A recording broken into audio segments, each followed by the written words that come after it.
What's going on? I officially feel like a content creator now because I made my first big mistake, which was not checking my cell phone camera for the last episode that I recorded with Alex. So I'm sorry, the quality isn't going to be great because it's coming off of my MacBook's front cam, and the quality on that is just not there. What's going on? Welcome to another episode of the MoAir podcast. Today we have Alex Bengoechea with us, who is a very prominent fixture in aviation. If you've ever been on YouTube or Spotify, you've probably seen this guy. He's always sharing a lot of knowledge with everybody. He's been involved in corporate aviation, certified flight instruction. He's also done A&P work, and he's an aircraft broker who teaches other aircraft brokers how to do that job. So he's a great dude. He's probably forgotten more about aviation than most of us know. And I'm just happy to have him on the podcast today.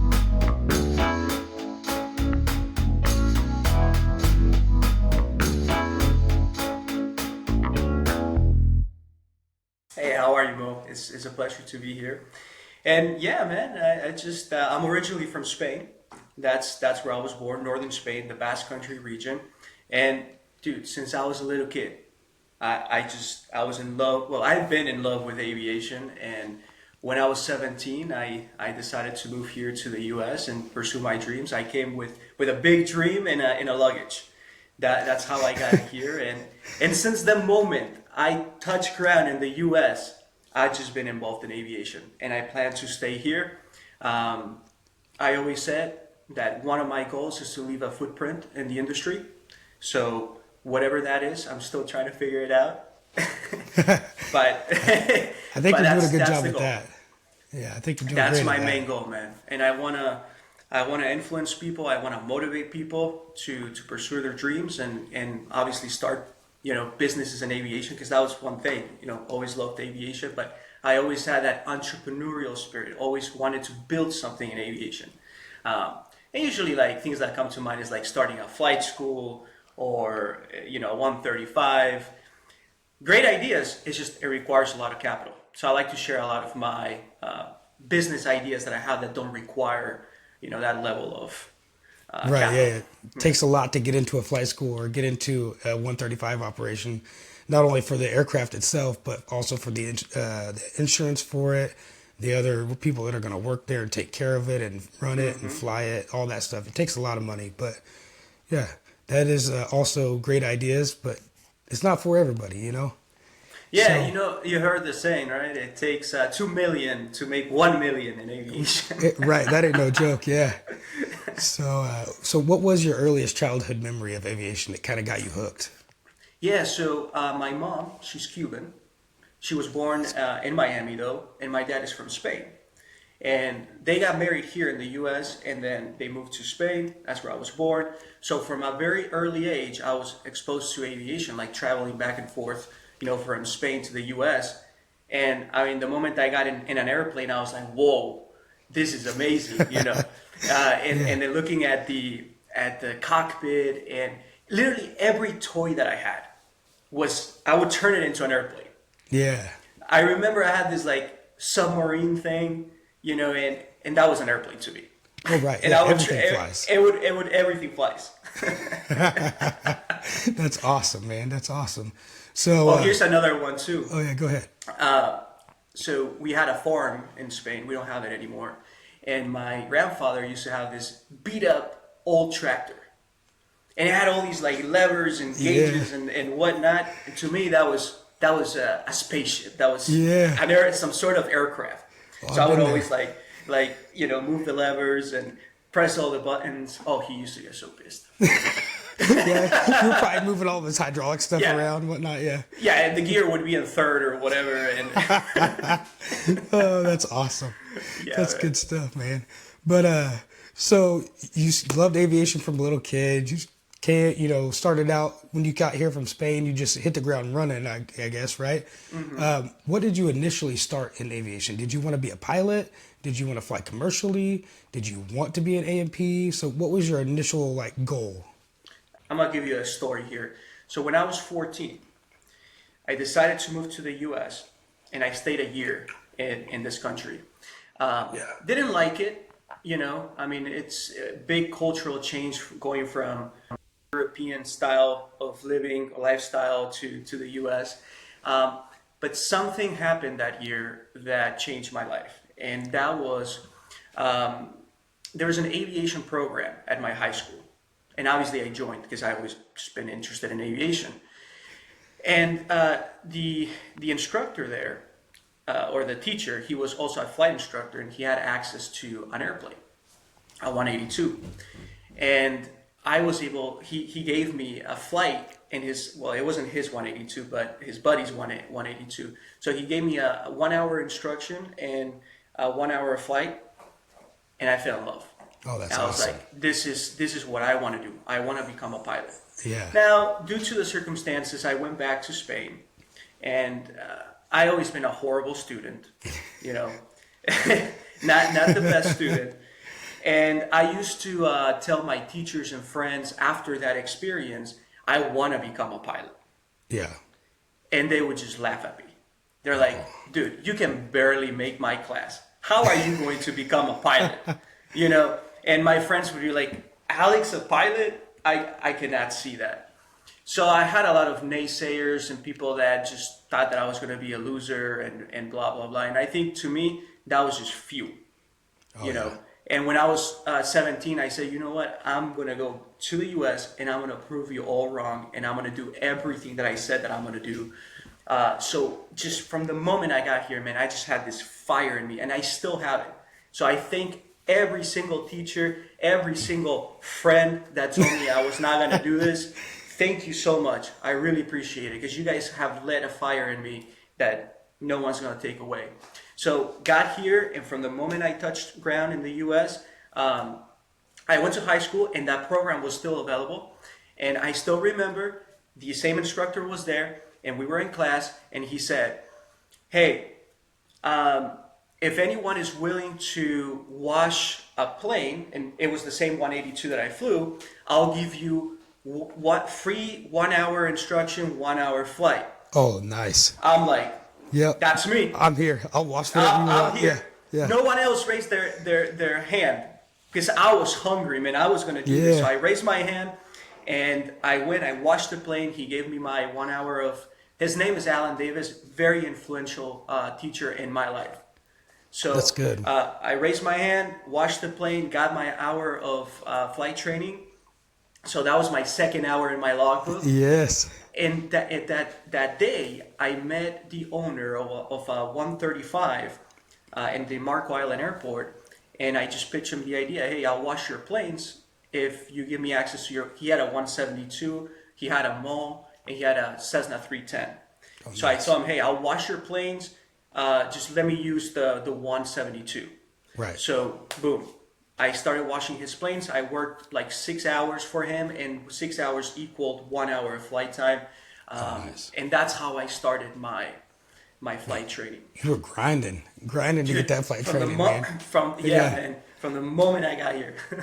Hey, I always tell everybody, you know, aviation isn't just for the rich and the privileged. It's for whoever wants to put in the work, and you definitely put in the work there. That's absolutely right. Yeah. There's always a way, man. I understand, you know, people tell me, oh, flight training is expensive. Yeah, I get it. I know it is. But you gotta be more creative. Like in my case, dude, my mom told me, Alex, you want to be a pilot? Awesome. You gotta fucking pay for it. Right? Yeah, you have to figure it out on your own. You gotta figure it out on your own. Yeah. And yeah, that's how it all started for me. Man, if you want something bad enough, you're gonna get it. That's all there is to it. So you started your flight training, which is awesome, and you obviously got your private license. Did you go through instrument and commercial at the same place, or did you end up changing over and going somewhere else, or is that when you started your A&P? Great questions. So I started my flight. So I started washing the planes, right? Yep. And I would get my 1 hour flight training. Unfortunately, he sold at 172. So I was left at, okay, what do I do now? Another influential influential person in my life has been James C. Ray. Unfortunately, he passed away, but you guys can search him up. Is the James C. Ray Foundation or the Ray Foundation. I met the guy, I talked to him, I put an application for his scholarship, and I was able to get a scholarship to finish my private pilot and part of my instrument. Oh, Now, nice. and this was, I'm still in high school, just so you know where I am. So I started in the beginning of high school, I think my senior year, around August, that's when I started my flight training. I think January, there is a career fair at at our high Nice. school. And I was just walking. And this guy approached me and he's like, "What is your career interest?" And I'm like, "Aviation." And he said, "Well, hey, we have a technical college here in Naples, and we're offering a full ride scholarship to become an AMP." Oh, I mean, yeah. it's aviation. Right. Yeah. AMP, sure, yes, You're like, AMP. cool. That's Yeah. what I want to become. Right. Yeah. Full ride scholarship. Sign I me up. just, But yeah. I Yeah. just wanted to get as much knowledge and everything. Right. So I fill out the raffle, and a week later, they call me and they say, "Hey, you got the scholarship to Oh, become an nice. AMP." Yeah. So I finished high school. I still was not certified as a private pilot. I went to AMP school, and while I was in AMP school, I got my private pilot and my instrument Oh, wow. That's awesome. during AMP school. Yeah. That's a lot of work because A&P school is hard in itself. And then you're trying to learn how to do all of your private stuff and then the instrument stuff, which, is probably one of the most failed written Yeah. exams out there. So that's a lot of studying to do. Also, since you mentioned failure, I just want to share something with everyone. I failed my private pilot knowledge test 2 times, and I failed my instrument rating 1 time. So Yeah. that's 3 failures right there. And whoever's watching, it's part of the process. If you fail, don't think twice. Keep going. Oh, yeah. Keep freaking going. A lot of people fail those written exams, and I'm not that it's their fault or the instructor's fault, but some people just get nervous on the written test, and some people didn't actually get taught everything they needed to know before they went for the written test. I mean, it happens, but those are really, really hard tests. And even the practical tests are meant to be hard. They're meant for you to fail, most likely, unless you are just right up there with ready to go. So if you're not ready, you're just not going to pass. There's no way to get around it. There's no way to fake your way through that test. You're sitting there in an exam room in a little cubicle. For me, I don't know how it was for you, but you're in a cubicle Yeah. by yourself and you're going through this test, and you can only bring in paper and pencil and like your E6V, E6B, yeah. So the I mean, plotter. basically, yep. You don't get to bring in any kind of technology at all, and you just basically have to go through it. And they have a computer there, but it's locked to where you can only be on the test. So it's pretty tough. Yeah, and for me, it wasn't necessarily my instructors, because I had several, 2 or 3 that were working with me. It was a language barrier. Shit, I'm still Oh, yeah. learning English. You know, Hey, me too, buddy. It's but- okay. It's funny. Sometimes I get the haters like, "Oh, you can't even speak English. How are you going to teach me?" Just because, whatever. I'm learning, man. And at that, I would read the questions and I wouldn't really truly understand what it really meant. But hey, you just Yeah. do what you got to do, man. Right. And for all the haters out there, Alex knows way more than almost anybody that I've ever talked to about aviation, just by listening to his courses and listening to him talk and going through all of his podcasts and stuff. The dude is super knowledgeable. So if you have a problem with the language barrier, maybe you should figure it out on your own, because he knows what he's doing, Yeah, you know what I say? People, I comment sometimes because I like to, just throw in little things. I'll tell them, hey, when you can speak 3 languages, then you can talk to me. Right, yeah. I speak one language-ish, Yeah. Ish, I grew ish, up, yeah. Well, I grew up in the middle of nowhere, so everybody speaks like a slang kind of. And so moving to the city area where I live now, I kind of got rid of most of my accent, but there are times where it comes back out and I say some stuff that people don't understand because it's like small town slang or just like a verbiage that we say back home, So nobody understands it, but You're right. it is what it is. I get So that. you went through, you got your A&P, your instrument, and your private all around the same time. And then, oh, go ahead. Yeah, so A&P school, how it works is, at least the one that I went to, you had to do 2 years of A&P school, and you were not allowed to take the orals and practicals and the writtens until you completed the 2 years. Okay. So during those 2 years, I was just going to class, logging in the hours, doing all the projects and blah blah blah, and that's why I also had the time to work on my private and my instrument. Okay. Now, after I completed A&P school and I got a certificate of completion, it should be up there. Yeah. I still have them up there. Then I was allowed to take the writtens. So Okay. I essentially stopped flying and I just focused on solely getting, passing my writtens. My strategy, and this is for anyone out there that's trying to become an A&P, since we were not allowed to take orals and practicals as we were taking the course, because some A&P schools allow that, and if you can go Right. to one that has the ability to do that, choose that one. Where you can take orals and practicals as you go in the course, not Right. wait till you complete it with the whole thing to do it. That's the easiest way. So I completed the course, got the certificates, and then I started studying just to take the writtens, orals, and practicals. And my strategy was I choose general and power plant instead of doing general, power plant, and airframe all at the same time, because that's a lot. That's a That's lot way of too knowledge. much. Yeah. Yeah. Way too much. So I divided it. I did first general and power plant.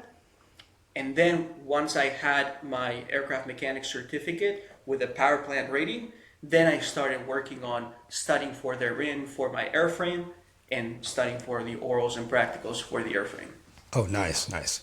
Yeah. So one thing you actually taught me a lot just by watching your videos is how to look up ADs on the FAA website and all that stuff. Yes. Man, that thing is super confusing. I mean, I'm not gonna lie, it still confuses me, but I can muddle my way through it, and that's really cool. So if you know the website off the top of your head, we could share that out there. If not, go to his videos and watch them because they're awesome. If you own an airplane, if you're thinking about owning an airplane, if you're thinking about buying an airplane or selling airplanes, if you even just think about flying an airplane, you want to know everything about it, go to his videos, watch them, figure out how to look up the ADs, figure out how to look up the all of the information the FAA puts out, so you know the airplane's good to go, because you can go through the logbooks and find where it's at and then go reference it in the FAA stuff and see what's required for this airplane or that airplane. Yeah, and the main thing with that is, for the most part, if the aircraft has an annual, obviously the mechanics check to make sure that all the ADs are complied with. But there's different ways to comply on AD. So within an AD, they can be point A to comply with it, B and C, or whatever it is. And sometimes you can still comply with an AD with a bare minimum, but in order to get rid of the AD, there's other ways that you can comply with it by maybe adding a reinforcement or whatever the case may be. And those are the ones that you got to watch out for when you're trying to buy an airplane. It's if you can get rid of an AD, might as well just do the more expensive item Right. to get rid of it. And then in doing that, would you end up with a Form 337 to put in your logbook when you get rid of the AD, or form, just? it depends. It really depends. So I believe the one that comes to my head would be in the Piper Navajos. There's a bulkhead AD. Apparently, there were some cracks in one of the bulkheads in the tail section, and the FAA decided to put out an AD. And how you can comply with the AD is either by doing an inspection, but to do that inspection, you got to take the tail off. Oh wow. Okay. Yeah. Okay. So that's a Or big one. you can install a reinforcement plate. So I believe that by installing that reinforcement plate, I believe that is a major alteration. So I do believe the mechanic would have to file a Form 337 with the FAA. 337. That's correct. Yeah. Yeah. So that's cool. So multiple different ways to check that stuff. That's awesome. So now, sorry, I know we kind of went in we're all over the place. Let's get back to your story. So after you finished your A&P stuff, did you start working as an A&P, or is that when you dove back into pilot side of things? No, no. I got my well, after I finished A&P school, I was able to work at a shop as an apprentice. I was still getting paid, but I would just mop the floor, take panels off. Just you have to earn your chops. Right. Yeah. That's how you're gonna start as an A&P. They're not gonna let you start doing compression checks or safety wire and Right. Right. you're gonna be mopping the floor and picking up after the other A&Ps. So I was fortunate, so I had that job, and then while I was working there, I got certified. I got my I had my power plant. Then I got my airframe, and during this time, I was not flying. Okay. I was just solely focused on, hey, this is what I have in front of me. I'm gonna be an A&P, so let me Right. focus on this and get it done, and then I can go back to the flying stuff. Right. Now, I will say I liked my work as an A&P, but I was not passionate about it. Okay. So it was So- fun, but it wasn't what you was dreaming about all your No. life. Okay. Flying was the true, like the real dream there. Yeah. So during that time, honestly, man, I was trying to start like different businesses, so I could just quit being an A&P and just solely focus on the flying aspect of things. So Right. I started a marketing company. I started like a Shopify drop shipping thing. I tried to start a 135. I mean, I did a bunch of different things, right? That's And I awesome, think year 2 into working at the shop, well, I quit that shop and I went to a different shop. And then there is this gentleman, and we were in our lunch break, and he said, "Man, Alex, you're always trying to like start a business, always trying to do this. Why don't you get into aircraft sales?" And I was like, "Aircraft sales? What is that? Yeah. Never heard of that." So I mean, he used the term aircraft broker. Yeah. So I went to Google and I started searching up, hey, how to become an aircraft broker. And at the time, this was like 2017, 2018. I found this program that was out there, and I decided to take their program, and I was very, very disappointed. I mean, it was like $5,000. Yeah, and I used all my savings Yeah. to just do this program because I thought it was such a great idea. Hey, I'm gonna help buyers find an airplane, and I'm gonna help sellers sell their airplane, and I make a commission for Right. doing that. It sounds I was amazing. like, this yeah. is amazing. Yeah. So I took the program, horrible experience with that. But the reason why the Aircraft Broker Academy exists is because of that experience. There you Because go. I said one day, once I earn my chops and once I do this, for a couple of years and I know exactly what it is that I'm doing, I'm going to teach other people how to do it because I had such a bad experience. And there was not a lot of information Right. out there at the time. And during this time, just so you know, I'm also working on getting my commercial and my CFI. Oh wow. So you're still just grinding, man. Just Yeah. grinding it on all fronts, man. That's crazy. Everything. Gotta tackle it from every single angle. Yeah. You just never slept, did you? Yeah, that's right. That's awesome. So you get all this stuff going. You started selling airplanes. I'm guessing after that, while you're still going through your commercial stuff, and then you pass all your commercial stuff. Did you immediately start working as a CFI after you got your commercial and CFI rating, or did you do banner towing or something else like that? No. So I remember I was still an A&P at the shop, and I started my aircraft brokerage, Alpha Bravo Aviation Services, and well, actually at the time it was called Avendare Aircraft Sales, and then I switched the name. Right. Anyways, so I had that going. So I was doing the A&P stuff, but on the side I was doing the aircraft sales. I got my commercial. while I was an A&P in that shop, I also got my CFI, and as soon as I got my CFI, I'm like, take care, Yeah. guys. I'm See out of ya. here. I made it. I made it. Oh, dude, and it was like I remember I got my CFI like that the moment I came back with the temporary certificate. I went to the flight school that I was doing my training. I'm like, I'm a CFI. They say you're hired. Sign all this paperwork, and the next day I had my very first student. Wow. And I cannot explain the feeling all these years of just paying for flight training, and now I'm getting paid To build hours. to build hours. Yeah, and teach somebody. Dude. Yeah. Yeah. And so I did the CFI stuff, but I was also doing aircraft sales. And the cool thing is, as a CFI, some of my students will express interest in potentially just buying their own airplane and doing their training in their own airplane. And I will. That's what I would do. I'd help them find the perfect airplane for their training. That's awesome, So, because then they get to yeah. stick with the same airplane all the time. There's no different squawks from this plane to this plane. They know it. They just get that feeling. They're basically at one with the airplane. Did you ever see like a higher success rate when people did it that way versus them bouncing around aircraft to aircraft? 100%, because I mean now you're committed. Yeah. You know, depends on the student and the budget, but you can get into like a nice Piper.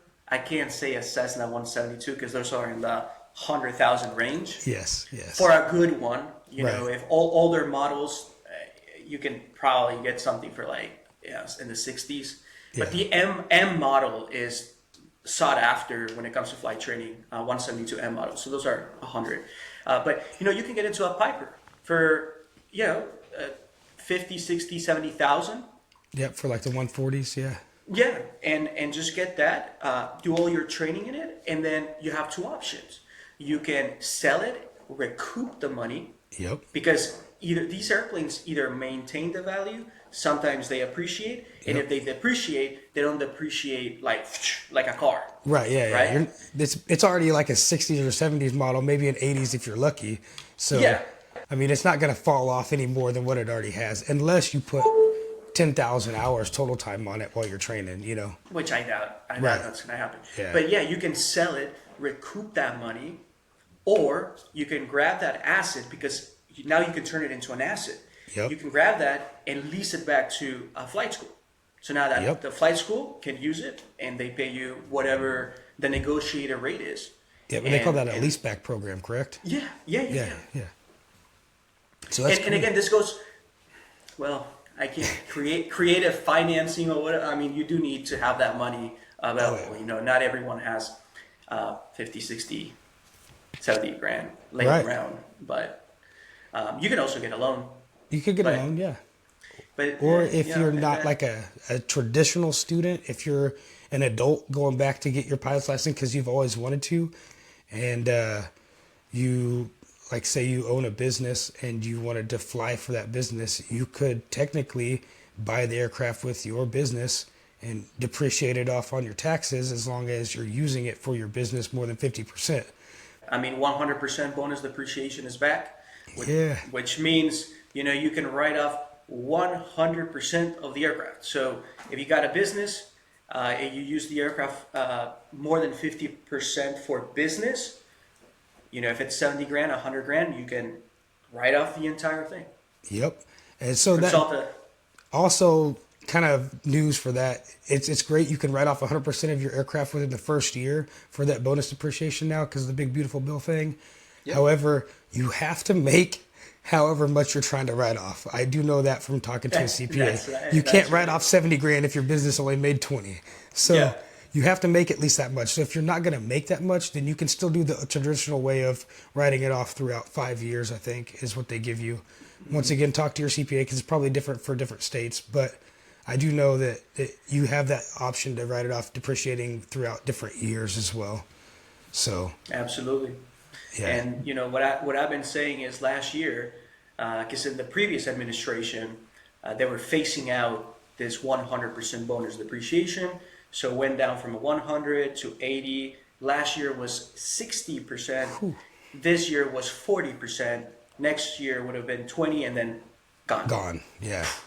Right? So last year at 60%, December was my busiest month as an aircraft broker because everyone was okay. I made a bunch of money. I'm interested in aviation. I need to find a way to like offset some of my tax liability, Right. whatever. And December was my busiest month. Well, that's awesome too, because everybody So knows that it's going to drop, so they're trying it's to gonna get it in. drop. Yeah. Yeah, and if you're dealing with if you want to buy a jet, December is kind of too late. But for a piston airplane, you can make it happen.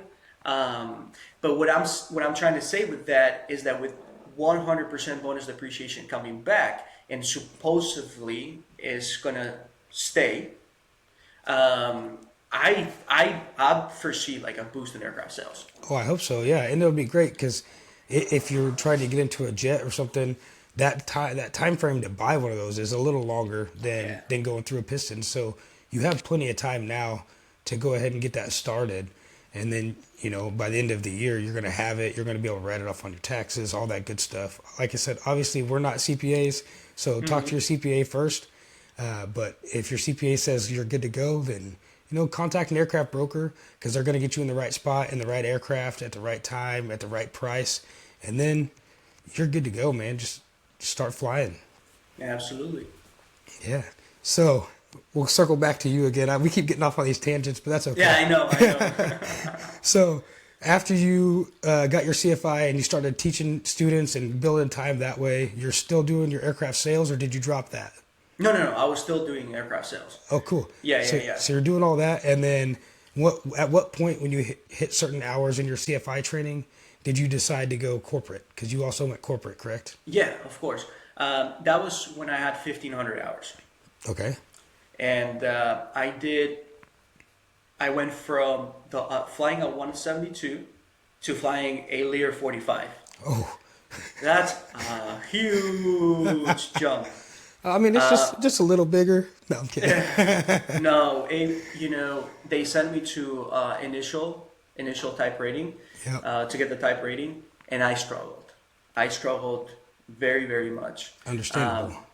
My suggestion, because the thing, if you're in a similar situation like this, the stuff that I struggled with was working in a crew environment, because I was single pilot. That's what I was used to. So when you go to a jet now, it's not just you. You have a captain, and you gotta be able to do call-outs, and you gotta know what their call-outs are. And I struggled with that. I also struggled with the speed of how fast things were happening. Yeah. Very important to stay ahead of the game. And something that helped me is just, I'm sitting down, I'm doing what I'm doing right now, but what is next? Let me start thinking about what's coming next and start thinking about what I'm going to do. That helped me too. And then another thing I struggled with was the FMS, flight management system. Yep.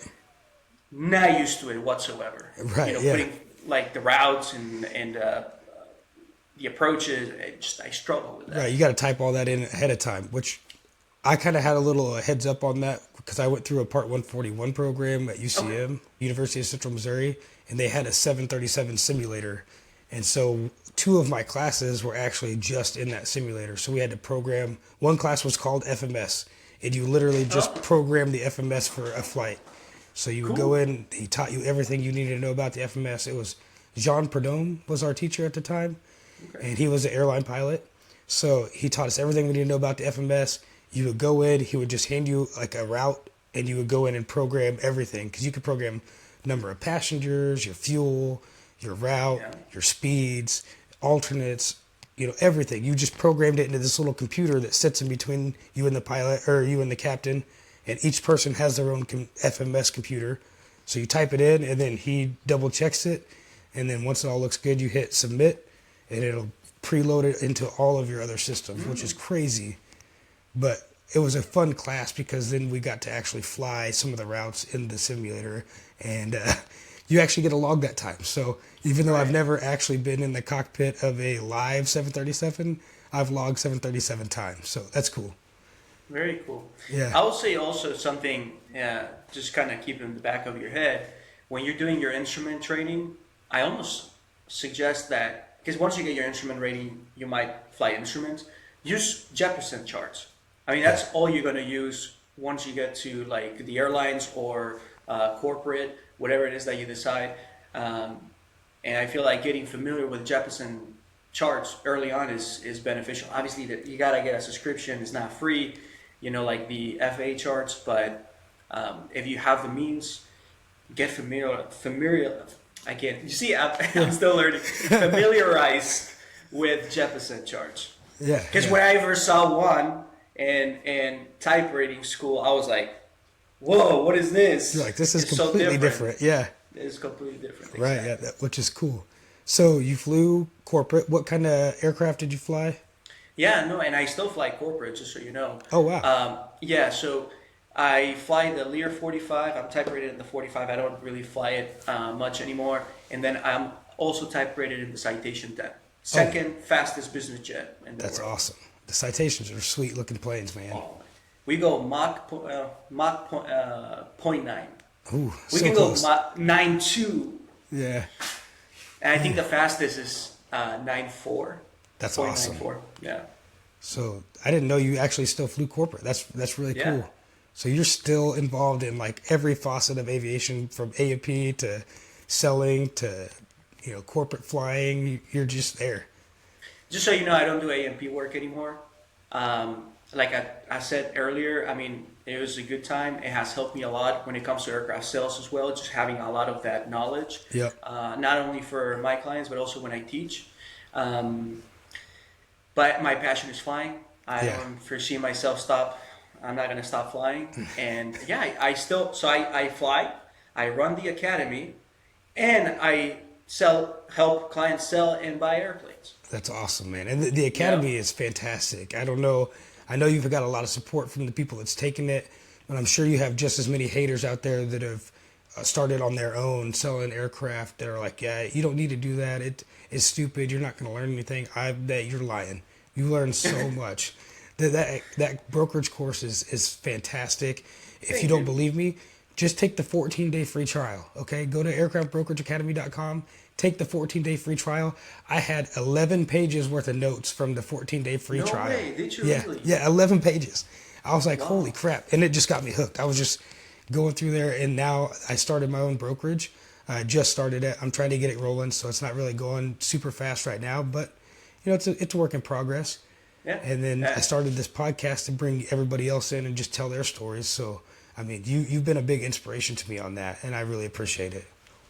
Yeah, no, I really appreciate that, man. At the end of the day, that's my objective. It's to, I'm not perfect. I'm not the smartest. I'm just a normal person, man. But I just do what I gotta do, and I don't care, man. I don't care about the haters. I don't care anything. Right. As long as I can motivate or influence several people, I'll be happy. Hey, that's a win, man. That's a win. So I appreciate you. Appreciate you coming on the podcast. I do have one question that I ask everybody. Sure. If money was not an obstacle and you could own any aircraft that you would like for personal use, what would it be and why? Well, I have not thought about that. Personally, I like the SR-22. Okay. That's what I like. To me, just how it looks in the inside. It almost feels like a car, like a high-tech car kind of feel. It's super comfortable. It's got the parachute, and it would be great to own an SR-22 newer generation. Turboed or non-turboed?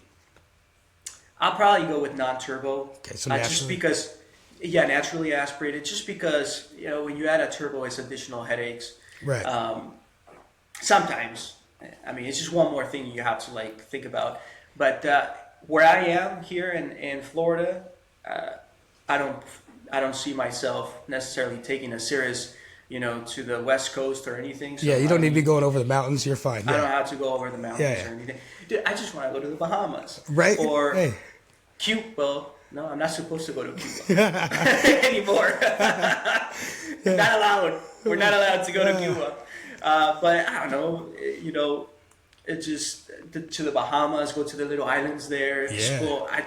To me, that's like So a dream. I follow all kinds of people on social media, right? And I follow Fly Me to the Fun. I don't know if you ever seen those guys, but they flew. Flying into the fun. I Yeah. like that name.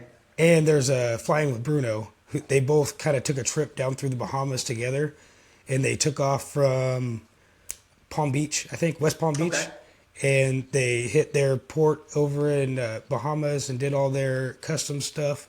And they kind of went through the AOPA guide of how to fly to the Bahamas, and they did it all in video form, which is really cool.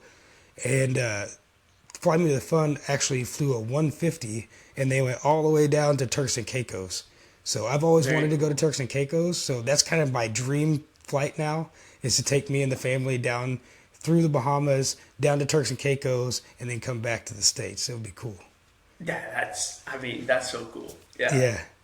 So a Cirrus SR-22 is your dream aircraft. It's like the supercar of general aviation right now. It's got all the bells and whistles. It looks sleek. It flies fast. It burns probably 12 to 14 gallons an hour, depending on the Yeah, motor. depending on the motor. Yeah. So that's cool, man. I really appreciate it. I don't know. We're going to keep in touch, obviously. And Of course.